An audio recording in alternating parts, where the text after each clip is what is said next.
Guys, real quick, Carl Bell 400 HD for customer. This one is for Mr. Greg. We're just going to cruise this thing about 100 watts PEP going in, swing about 35 to 40 average going into it, and probably about a 2 to 4 watt dead key, somewhere along the lines. Just a real quick video, test this thing, make sure the power is kind of on par.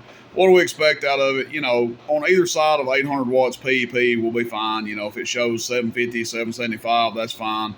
If it shows 825, 850, even better. But usually with about 100 watts going in, they usually do, you know, somewhere between 750 and 800. If you put 125 in, they'll come up to 850, 900.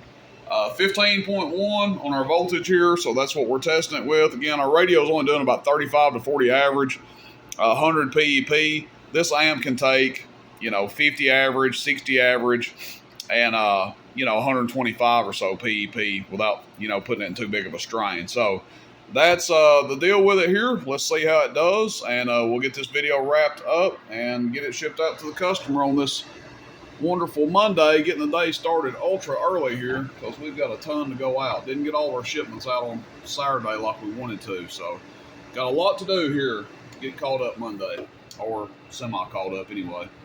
1,000 watt slug, bottom scale.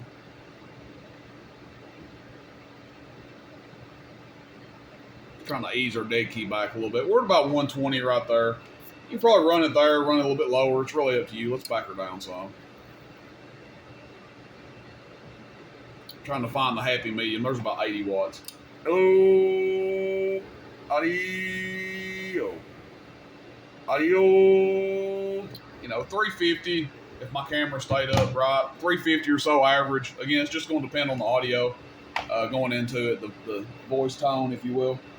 And this is PEP or peak power, audio 1, 2, 3, audio 1, 2, 3, audio 1, 2, 3, audio, check, audio, break, Carl Bell 400 HD. Get on down with you bad self, break. Alrighty, so just a little bit south of 800 PEP. So right there where we expect it to be. I mean, 25 watts, you know, on either side of it. That's not too bad. They're not all going to show exactly the same.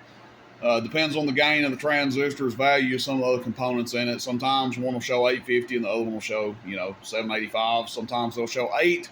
And I have had some of these come in here with this exact radio and show 9, but that's kind of a rare kind of thing to see them show that kind of power. Generally somewhere between 750 and 850 is about where they fall. So nice running little unit here. You can put more drive into it, but that's what we have to test it with. So that's all she wrote. And that was at 15 volts, by the way. So, you know, you want to see what it does at 14.5, if it really makes a difference. I don't mind backing it down here and showing you guys.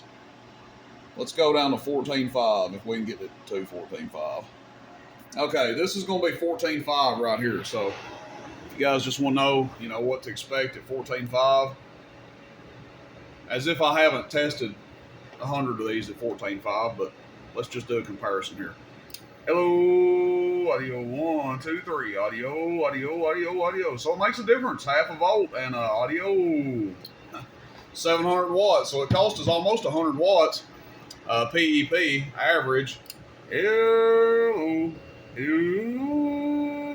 I mean, again, you can manipulate that average power however you want with your voice, but it didn't cost us near as much average, which is to be expected because peak goes in larger increments than what average power does. So cost us probably 20 watts average, 25 watts average, and 100 watts PEP, or somewhere along those lines, going from 15 to 14.5.